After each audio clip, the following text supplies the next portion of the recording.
বরং ওরা উল্টা নবীদেরকে দায়ী করলো, তোমাদের কারণে এটা হয়েছে। নাউজুবিল্লাহ। এটা কি নবীদের কারণে হয়েছে না নবীদের সঙ্গে বেয়াদবি করার কারণে হয়েছে? কি কারণে হয়েছে? নবীদের সঙ্গে বেয়াদবি করার কারণে এটা কি হয়ে গেছে? এলাকায় দুর্ভিক্ষ, অনাবৃষ্টি দেখা দিয়েছে। এবার তোমরা যদি কালেমার দাওয়াত বন্ধ না করো, লানাদের জুমান না কম, অবশ্যই তোমাদেরকে পাথর মেরে হত্যা করে ফেলবো। বর্তমান যুগে হইলে হয়তো বলতো যে ফাঁসির কাস্টে ঝুলাই দেবো। ওরা ঝুলাই দেয় নাই? বলেন না, ওরা ঝুলাই দেয় নাই? কয়টা ঝুলাবা, কয়টা ঝুলাবা, কয়টা ধরবা, কয়টা মারবা? সারা পৃথিবীতে আমরা বর্তমানে প্রায় 250 কোটি মুসলমান। আল্লাহ আকবার বলা যায় না? মারবা কয়টা, ধরবা কয়টা, ঝুলাবা কয়টা?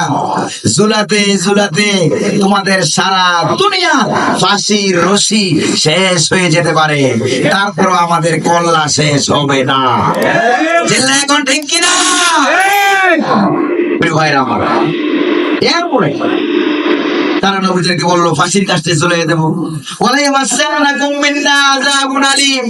অথবা আমাদের পক্ষ থেকে কঠিন রিমান্ড, কঠিন শাস্তি তোমাদেরকে দেব। বর্তমান যুগে হইলে বলতো টর্চার সেল, আয়না করে আটকাই রাখবো। বলেন ঠিক কিনা? আয়নাঘর বানাইছে না? আয়নাঘর বানাইছে। এই যে আয়নাঘর, টর্চার সেল, কত মানুষ মারছো, কত মানুষকে হত্যা করেছ, কত মানুষ আধা মৃত্যু হয়ে গেছে, কত মানুষ দৃষ্টিশক্তি লোপ পাইছে। যেরকম ঠিক না ভাই? কত মানুষকে তোমরা হত্যা করেছো, খুন করেছো, গুম করেছো। বাংলার জমিনের স্কুল কলেজের ছাত্র ছাত্রীদেরকে ধরে ধরে তারপরে কি করেছো তোমরা? তাদেরকে ধরে ধরে স্কুল, ইউনিভার্সিটি, কলেজ, মাদ্রাসার ব্যাগ সুদ্ধা, বইয়ের ব্যাগ সহকারে, মোবাইল সহকারে তোমরা তাদের লাশ বঙ্গভবনে, গণভবনে, সংসদ ভবনে নিয়ে তোমরা গুম করেছো। যেরকম ঠিক কিনা? কিন্তু গুম করার পরেও, এত হত্যা করার পরেও আত্মরক্ষা করতে যেরকম পারছে কি? আল্লাহ পাকের একটা নিয়ম আছে ভাই। নিয়মটা হলো আল্লাহ পাক সব সময় মজলুমের পক্ষে থাকে, এটা যেই ধর্মেরই হোক না কেন। আল্লাহু আকবার বলবেন না? তারা বললো রিমান্ড দিয়ে দেবো।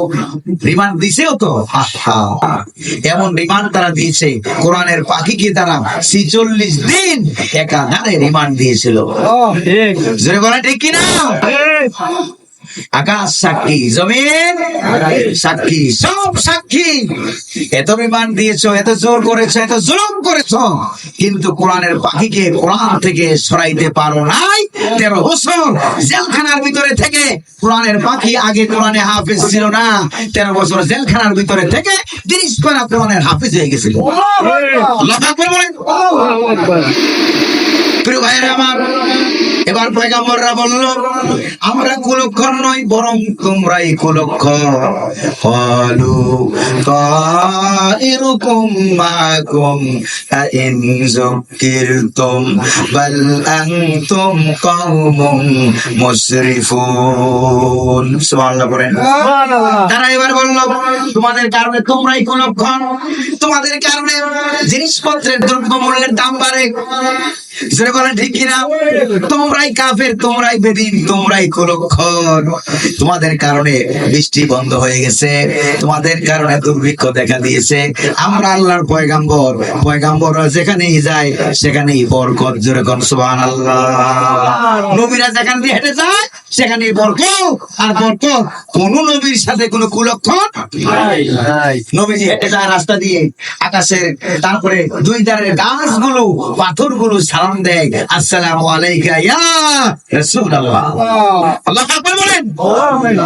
মরা গাছ দিয়ে ফুল ফুটে, কুয়ার ভিতরে পানি নাই। সাহাবীরা এসে বলছে হুজুর কুয়ার ভিতরে পানি নাই, একটু পানি আনলাম, কুলকুচি করে কুয়ার ভিতরে ফেলে দেই। নবীজি কুলকুচি করে বললেন এই পানিটা কুয়ার ভিতরে ফেলে দাও। যেই শুকনা কুয়ার ভিতর দিয়ে পানির জোয়ার বয়ে গেছে। চিল্লায় কন্যা সুবহানাল্লাহ। নবীরা যেখান দিয়ে যায় সেখান দিয়ে বরকত আর বরকত, ঠিক না ভাই? আর ওরা বলতেছে ওরা বলতেছে নবীরা নাকি বড়ই কুলক্ষণ। জোরে কর নাউজুবিল্লাহ, আরো জোরে বলেন নাউজুবিল্লাহ। নবীরা কখনো কুলক্ষণ হতে পারে না। কুলক্ষণ হইল কেমনে? কুষ্ঠ রোগীর গায়ে হাত বোলায়, কুষ্ঠ রোগ ভালো হয়ে যায়, কথা ভাই। তারপরে তার মাথায় হাত বোলায়, মাথা দিয়ে চলে যায়। তারপরে জন্ম অন্ধের চোখে হাত বোলায়, জন্ম অন্ধ ভালো হয়ে যায়। সুবহানাল্লাহ বলতে পারলেন না মেয়েরা? আরো জোরে জোরে বলতে পারলেন না সুবহানাল্লাহ? নবীরা কখনো কুলক্ষণ হতে পারে না। প্রিয় ভাইরা আমার, এই নবীদের সঙ্গে খুব ভালো করে খেয়াল করেন। এই নবীদেরকে ব্যারিকেড দিয়ে নবীদের সঙ্গে বাদানুবাদ, তারপরে জেল, জুলুম, জরিমানা, তারপরে গালিগাল দেওয়া হচ্ছে, কুলক্ষণ করা হচ্ছে। এই খবর চলে গেছে ওই যে ব্যবসায়ী, কয়জন? এরকম না কয়জন? একজন ফার্নিচার ব্যবসায়ী মানুষ, তার কাছে চলে গেছে। এই বাতাসের মাধ্যমে আল্লাহ পাক খবর পাঠাইছে। কিসের মাধ্যমে? খবর পাঠিয়ে দিল রব্বুল আলামিন, তুমি যেই পয়গম্বরের হাত দিয়া ইসলাম গ্রহণ করেছো, যাদের দোয়ায় তোমার কি হয়েছে, কুষ্ঠ রোগ ভালো হয়ে গেছে, ওই পয়গম্বরদের সঙ্গে বেয়াদবি করতেছে তোমার দেশের লোকেরা। তোমার সরকার, তোমার রাষ্ট্রপ্রধান, তোমার এমপিরা, তোমার মন্ত্রীরা তাদের সঙ্গে বেয়াদবি করতেছে। এই খবর যখন চলে গেল, এবার আপনারা বলেন, এবার ওই ব্যবসায়ী ভাইরা ভালো করে বলেন, এবার ওই লোকটা কি ব্যবসায় কাজ চালিয়ে যাবে, না ব্যবসা কাজ বন্ধ করে নবীদেরকে বাঁচাবার জন্য দৌড়ে আসবে? বলতে পারলেন না? এবার ওই ব্যবসায়ী দোকান বন্ধ করবো, ভালো করে খেয়াল করেন। তার কথা আল্লাহ পাক সূরা ইয়াসিনে উঠাইছেন কেন? এবার সেই ব্যবসায়ী দোকান বন্ধ করছে, কারণ আমি যত বড় ব্যবসায়ী হয় না কেন, দিন ইসলামকে যদি অপমান করা হয়, আল্লাহ নবীদেরকে অপমান করা হয়, ওলামায়ে কেরামদেরকে গালিগাল দেওয়া হয়, সেখানে আমার ব্যবসা যতই কোটি টাকার ব্যবসা হোক না কেন, আমার ব্যবসা সেখানে কোনো মূল্য থাকতে পারে না। সেটা বলে না পারে না, পারে না। এবার দৌড়ে আসছে এই কাঠমিস্ত্রি ব্যবসা বাণিজ্য বন্ধ করবো, দোকানের মায়া পরিত্যাগ করলো, দুনিয়ার টাকা পয়সার মায়া পরিত্যাগ করলো, তারপরে ছেলে বাল বাচ্চা নাতি পুতির মায়া পরিত্যাগ করে এমন জোরে দৌড় মেরেছে, কাউকে কিছু বলেও নাই, কাউকে কিছু বলেও নাই, এমন জোরে দৌড় মেরে এসেছে শহরের মাঝখানে ওই কিনার থেকে, এমন জোরে দৌড়ে এসেছে, এসে নবীদেরকে রক্ষা করার জন্য নবীদের সামনে দাঁড়ায় একা দাঁড়ায় গেছে। আল্লাহু আকবার বলেন। একা দাঁড়িয়ে গেছেন। সে কিভাবে দৌড় মারলো? কাঠমিস্ত্রির দৌড়ের কথাটাও আল্লাহ পাক কোরআন কারীমে সূরা ইয়াসিনের আয়াত বানায়া নাযিল করে দিলেন। সুবহানাল্লাহ। ওয়াজা মিন আকসাল মাদিনাতি রাজুলুন ইয়াসআ ক্বালা ইয়া কওমি ইত্তাবিউল মুরসালিন। সুবহানাল্লাহ। এমন ভাবে দৌড় মারলো, তারপরে আর কোনো দৌড় হতে বেচারা খুবই ব্যবসায়ী গরিব মানুষ, সাওয়ারি নাই, ঘোড়া নাই, উট নাই, গাধা নাই, খচ্চর নাই, কোন বাহন তার নাই, এমন ভাবে জীবন বাজি রেখে দৌড়ে আসছে যে নবীদেরকে কেমনে বাঁচানো যায়, দৌড়ে আইসা একবারে নবীদের সামনে দাঁড়ায় গেছে। আল্লাহু আকবার বলেন।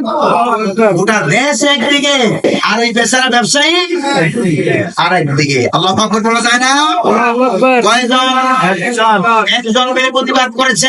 কোরআনে কারীমে আল্লাহ পাক সূরা ইয়াসিনের ঘটনা উঠাই দিয়েছে। কিন্তু আমার দেশে কিছু বড় বড় শায়েখ পাওয়া যায়। কি পাওয়া যায়? মাথায় ঘুমটাওয়ালা, কি বলা? ঘুমটাওয়ালা, বিরাট লম্বা দাড়ি, দুই হাত লম্বা দাড়ি, বিরাট বড় ঘোমটাওয়ালা, মদিনায় থাকে, খেজুর খায়, আর তামামের এসি রুমের ভিতরে ফতোয়া দেয়, ওই নবীদেরকে গালি দিলে নাকি প্রতিবাদ করার দরকার নাই। সেই মতিউর রহমান মাদানী সে বলে নাই, সে বলছে নবীদেরকে গালি দিলে প্রতিবাদ করার দরকার নাই, এটা আল্লাহ বিচার করবে। তো বেটা তুই মুসলমান রইলি কেন? ঠিক কিনা গো? আর এখানে সূরা ইয়াসিনে আল্লাহ পাক ঘটনা উল্লেখ করেছেন, নবীদেরকে গালি দিয়েছিল একজন একজন ফার্নিচার ব্যবসায়ী সাধারণ মানুষ গোটা দেশের বিরুদ্ধে একা প্রতিবাদ করেছে। কয়জন? যেরকম না কয়জন? আজকে বাংলাদেশে কি আমরা একজন? যেরকম না আমরা কি একজন? একা প্রতিবাদ করেছে। এই জন্য তো সূরা ইয়াসিনে আল্লাহ পাক তার ঘটনা ঢুকাই দিয়েছেন। এত সহজ না, এত সহজ না ভাইরা। খুব ভালো করে খেয়াল করে শুনুন। আছেন নাকি আপনারা নাকি নাই? প্রিয় ভাইরা আমার, এরপরে লোকটা দৌড়ে এসে পয়গম্বরদের সামনে দাঁড়িয়ে গেল আর বলল, ইয়া কওমি ইত্তাবিউল মুরসালিন। সুবহানাল্লাহ বলবেন। ইয়া কওমি, হে আমার জাতি, ইত্তাবিউল মুরসালিন, নবীদের কথা মানো। ডাইরেক্ট অর্ডার, অনুরোধ না, অনুরোধ নয়, ডাইরেক্ট অর্ডার। গোটা দেশকে সে অর্ডার করতেছে। কসিমুদ্দিন ছেলে সাধারণ ভাবে খুদে ব্যবসায়ী, সে বলতেছে, ইয়া কওমি, ও আমার জাতি, ও আমার সরকার, ও আমার এমপি, ও আমার মন্ত্রীরা, ইত্তাবিউল মুরসালিন, নবীদের ধর্ম কবুল করো। আল্লাহ পাক বলে যায়, নবীদেরকে অনুসরণ করো। সুবহানাল্লাহ। বেচারা সাহস কত বড়, সাহসটা কত বড়। আল্লাহু আকবার। এরপরে তারা ওই খুদে ব্যবসায়ীর কথা শুনলো না, বলল, নবীদের অনুসরণ কেন তোমরা করবে না? ইত্তাবিউ মান লা ইয়াসআলুকুম আজরা ওয়া হুম মুহতাদুন। সুবহানাল্লাহ বলেন। এরপরে সে আবার বলল, নবীদেরকে দাওয়াত কেন মানবে না? নবীরা দাওয়াত দেয়, এমন দাওয়াত দেয়, দাওয়াতের বিনিময়ে একটা পয়সাও তোমাদের কাছে চায় না। আল্লাহু আকবার। এমন দাওয়াত দিচ্ছে, দাওয়াতের বিনিময় তোমাদের কাছে চায় না। দাওয়াতের বিনিময়ে যার কাছে চায় তিনি কে? আরো জোরে কোন, তিনি কে? একটা আঙ্গুল আকাশের থেকে উচ্চ করেন, সকলে বলেন, পিছনের বাইরে সব বলেন, তিনি কে? আল্লাহ। আমাদের প্রতিদান দেওয়ার মালিক কে? একটা পয়সাও চায় না। আর বর্তমানে 2 টাকার ইউটিউব, 1.5 টাকার ফেসবুক, বলেন ঠিক কিনা? এগুলি দিয়া কোন রকম একটু ভাইরাল হয়েছে, আছে নাকি না? ভাইরাল হইয়া আগে 10,000, 20,000, 30,000, 40,000 হইলে হুজুরের পাওয়া যাইতো, বলেন ঠিক না? এখন একটু ভাইরাল হইয়া এমন ভাইরাসে আক্রমণ করেছে, এখন লক্ষ টাকার কমে হুজুরের গাড়ির চাকা ঘুরে না। তোমরা হুজুর না, তোমরা খেজুর, জোরে বলেন ঠিক কিনা? আল্লাহ হেদায়েত দান করুন, বলি আমিন। ভাই, আমি যে আমার নিজের বিরুদ্ধে বললাম, রাগটা করবেন নাই তো আপনারা?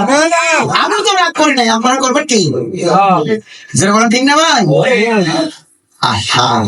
একটু ভাইরাল হইয়া আর জনগণও পাগল হয়েছে, ভাইরালের পাগল। এমন হুজুর লাগবে যে হুজুর আসলে সামনে লক্ষ লক্ষ মানুষ দাঁড়িয়ে যাবে, তারপরে মাহফিল কমিটি যারা, ওরাও মনে মনে ভাবে যে এমন বক্তা লাগবে, যেই বক্তা আসলে পরে আমরা বক্তার নাম দিয়া লক্ষ কোটি টাকা কালেকশন করতে পারবো। ভাই বলছে না, আমরা কালেকশন করে আমরা বক্তার দেই। আলহামদুলিল্লাহ বলেন। এই সমনা, এটাই নিয়ম, এটাই ইসলাম, ঠিক না ভাই? যে বলেন ঠিক না ভাই? ভাইরাল হয়েছিল আমাদের বাংলাদেশে, গোটা পৃথিবীতে। আরে ভাই, আপনারা কল্পনা করতে পারবেন না, আমাদের আল্লামা সাঈদী রহমাতুল্লাহ আলাইহি শহীদ, আল্লাহু আকবার বলেন, গোটা পৃথিবীতে ভাইরাল হয়েছে। কেমনে? পৃথিবীর এমন কোন দেশ নাই যেই দেশে মুসলমান রয়েছে অথচ আল্লামা সাঈদীর গায়েবানা জানাজা হয় নাই। বলেন ঠিক না? ভাইরা আমার, ইন্টারনেট আবিষ্কার হয় নাই, ইউটিউব আবিষ্কার হয় নাই, ফেসবুক আবিষ্কার হয় নাই। ইউটিউব, ফেসবুকের আগে আল্লাহ পাক আপন কুদরতে ভাইরাল করে দিয়েছেন। আল্লাহ পাক বলবেন না, তিনি কাবা শরীফের তাওয়াফ করতেছেন, কাবা ঘর তাওয়াফ করতেছেন, কাবার ইমাম ডক্টর উস্তাদ ফজিলাতুল সাহেব as-সুদাইসি হাফিজাহুল্লাহ এখন আছে নাকি নাই? তিনি মনে হয় আল্লামা সাইদিরে চিনতেন না, চিনতেন নাকি চিনতেন না? চিনতেন। সাইদি সাহেব তাওয়াফ করতেছে, এবার শাইখ সুদাইসি আসছে, আইসা দেখে যে সাইদি সাহেব হুজুর তাওয়াফ করতেছে, দূর থেকে ডাকতে বলে আসসালামু আলাইকুম ইয়া শাইখ সাইদি। আল্লাহু আকবার বলে। সম্পর্কটা কিরকম ছিল? সম্পর্ক কিরকম ছিল? শুধু পৃথিবীর জমিনে ভাইরাল করেন নাই, আল্লাহ পাক আমার মনে হয় 7 আকাশে 7 জমিনে তাকে ভাইরাল করে দিয়েছেন। জোরে বলেন ঠিক কিনা? এই জন্যই বললাম সারা বাংলাদেশে ঘুরি, বিদেশে ঘুরি, ওয়াজ করি, মাহফিল করি, আর চতুর্দিকে তাকাইলে অন্ধকার মনে হয় যেন ওয়াজ মাহফিলের নূর চলে গিয়েছে। জোরে বলেন ঠিক না ভাই? মনে হয় যেন নূর চলে গিয়েছে। যে নূর জবান দিয়ে যখন আলোচনা শুরু করতেন, প্রিয় ভাইরা আমার, আশেপাশে হিন্দু মানুষগুলি বসে যেত। জোরে বলেন ঠিক কিনা? আমি কয়েক মাস আগে আল্লামা সাইদি হুজুরের এলাকায় গিয়েছিলাম, সেখানে মাহফিল ছিল। বিকালবেলা ঘুরতে গেলাম হুজুরের এলাকায়, নির্বাচনী এলাকায়, গ্রামের বাড়িতে ঘুরতে গেলাম। ঘুরতে যাইয়া দেখি এক মুরব্বী আমাদেরকে দেখা, তখনও জালেম শাসক ক্ষমতায় ছিল, এক মুরব্বী আমাদেরকে দেখা মনে মনে ভাবলো অবশ্যই হুজুরের কাছের মানুষ কেউ না কেউ আসছে। তখন মুরব্বী দৌড়ে, আবেগ আর ধরে রাখতে পারে নাই, দৌড়িয়ে তার ঘরের ভিতরে ঢুকছে। ঢুকে 1996 সালের এর আগের এবং পরের নির্বাচনের যেই কার্ডগুলি আছে, তারপর নির্বাচনের যে ফর্মগুলি আছে, দৌড়ে এসে তার বালিশের নিচ থেকে এগুলি নিয়ে বুকের সঙ্গে দাঁড়িয়ে আমার সামনে দাঁড়িয়ে গেছে। হুজুরের ছবি নিয়ে দাঁড়িয়ে গেছে। নির্বাচনের ভোটার আইডি কার্ড আছে কিনা, ওই আইডি কার্ড অনুযায়ী ছোট্ট একটা স্লিপের মধ্যে নাম লেখা দেওয়া হয়, এক কোণা দিয়ে মার্কার ছবি আর এক কোণা দিয়ে হুজুরের ছবি। এবার সে বলল, ভাই প্রত্যেক রাত্রে বালিশের নিচে এই ছবিগুলি রেখে এরপরে আমি ঘুমাই। আল্লাহু আকবার বলেন। হিন্দু নাই, মুসলমান নাই, দল মত নির্বিশেষে আল্লাহু আকবার বলেন। আকাশ বাতাস জমিন যারে চিনে তোমরা তারে চিনো নাই, কুকুর শিকার বিড়াল যারে চিনে তোমরা তারে চিনো নাই, তোমরা কুকুর পশুর চাইতে আরো নিকৃষ্ট। জোরে কোন ঠিক কিনা? করেন না তো ভাইরা আমার? ঠিক আছে প্রিয় ভাইরা আমার। এরপরে চার মিস্ত্রি এসে 2টা দাওয়াত দিলেন, একটা দাওয়াত তারা গ্রহণ করে নাই, সেই খুদে ব্যবসায়ীর কথা তারা শুনে নাই।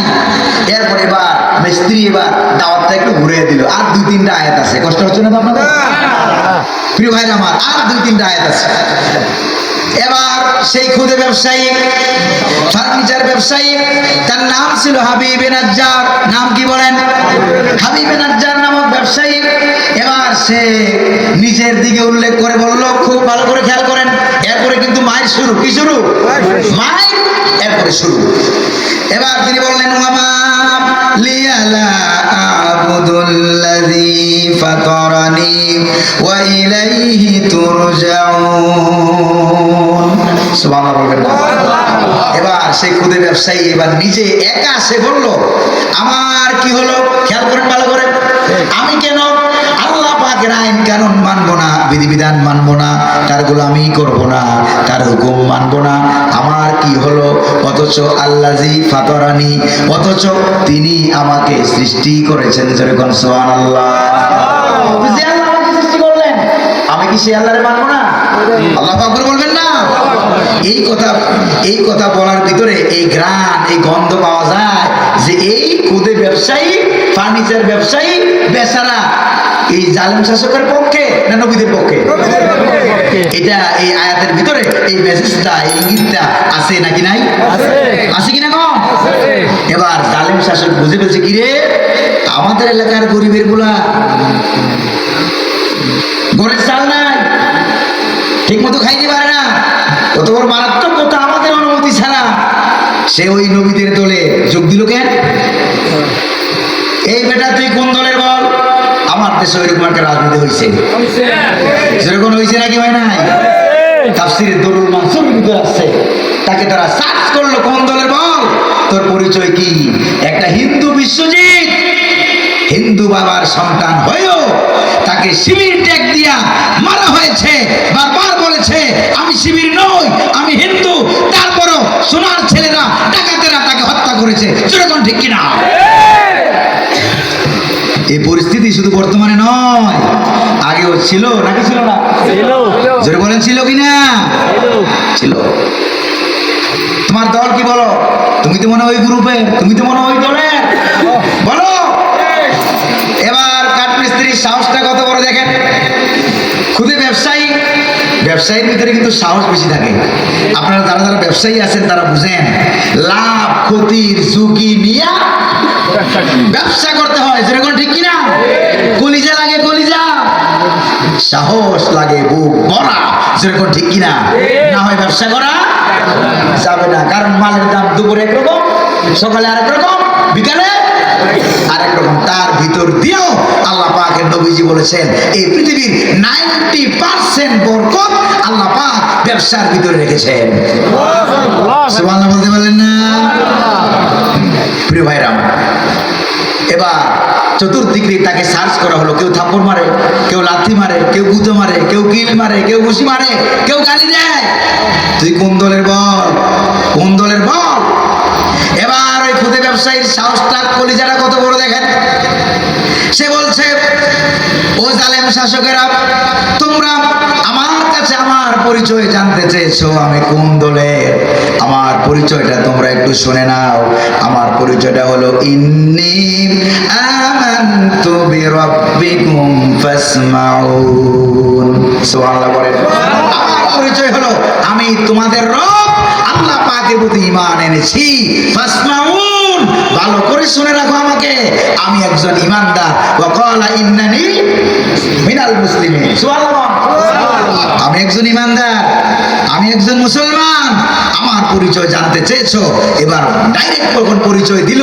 এবার মায়ের বাড়বে না কমবে?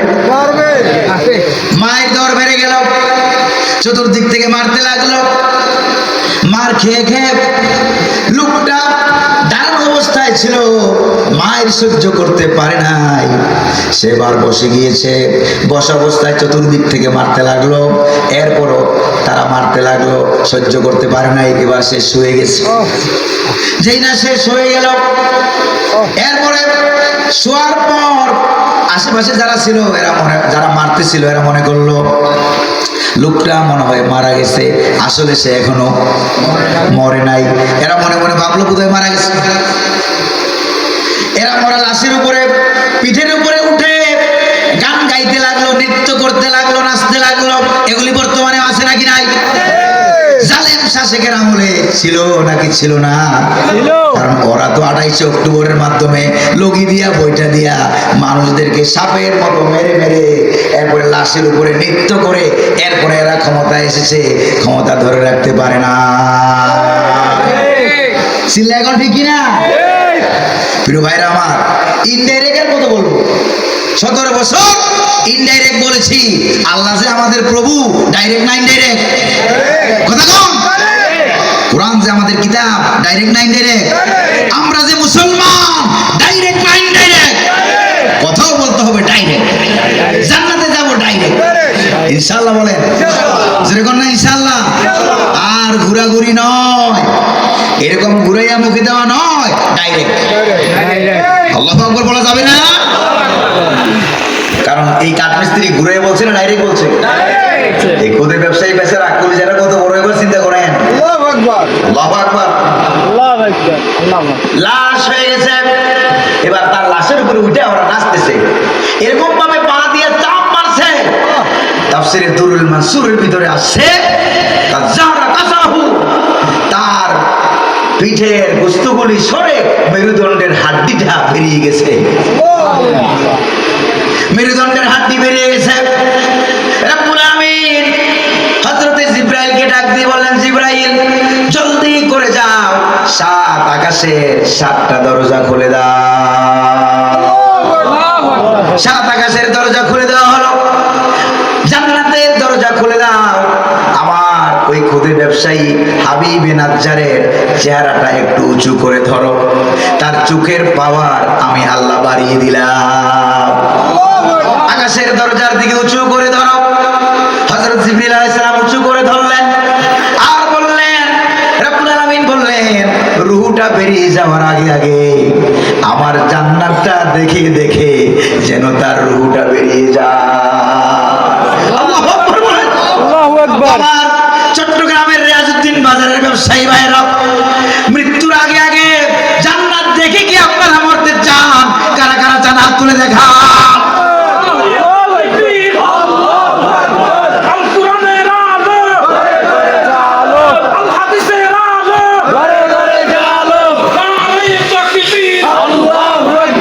প্রিয় ভাইরা আমার, প্রায় শেষের দিকে আমরা চলে এসেছি, কারণ আপনারা জানেন যে লোকটা মুমূর্ষ অবস্থায় মৃত্যুসজ্জায় শায়িত, সে যা দেখতে পায়, আশেপাশে যারা ভালো মানুষ বসে থাকে তারা কি তা দেখতে পায় না? কি বলেন?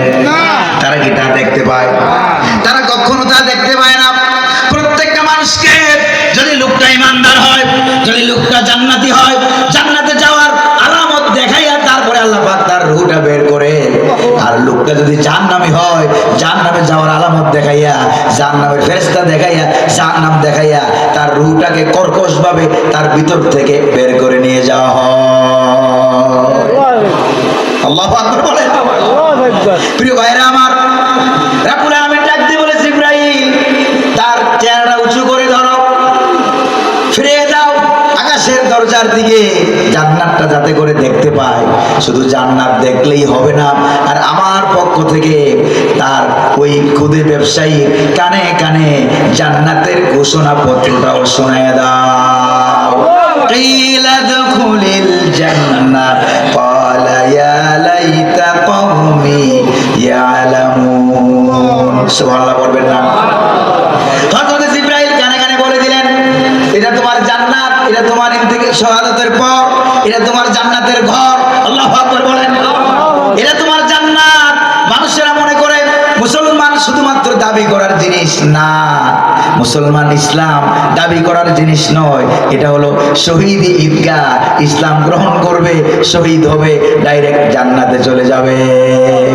ये शहादत गाहे उल्फत में कदम रखना, ये शहादत गाहे उल्फत में कदम रखना, लोग समझते हैं आशा है मुसलमान होना।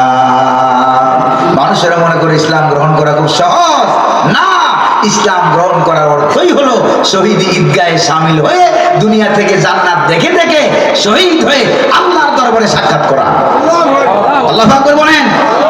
যাদেরকে ধরে ধরে ইসলামের আন্দোলন করার অপরাধে যাদেরকে ধরে ধরে ফাঁসির কাস্টে ঝুলানো হয়েছে, খেয়াল করছেন কি ভাইরা আমার? আপনারা কি খেয়াল করেছেন? তাদেরকে এসে বলছে, স্যার মাত্র 3 ঘন্টা পর সময় বাকি আছে, এরপর আপনাকে ফাঁসির মঞ্চে ঝুলাইয়া দুনিয়া থেকে বিদায় করে দেওয়া হবে। এবার স্যার বলছে, রাখো, 1 ঘন্টা ঘুমায় নেই। সুবহানাল্লাহ বলতে পারেন না? পুলিশ আসছে, 2 দিক দিয়ে ধরবে, ফাঁসির মঞ্চে নিয়ে যাবে। নিয়ে যাওয়ার সময় টানা হেঁচড়া করে নিয়ে যাওয়া লাগে আসামিদেরকে। তারা বলতেছে, ভাই স্যার আমাকে ধরা লাগবে না, আমি নিজে নিজেই যাব। পায়জামা পরলেন, পাঞ্জাবি পরলেন, ওযু করলেন, নামাজ পড়লেন, নিজে নিজে চলে গেলেন, বলে ধরা লাগবে না, ধাক্কা লাগবে না। অফিসারদের আরো আগে নিজে দৌড়িয়া ফাঁসির মঞ্চে চলে যায়।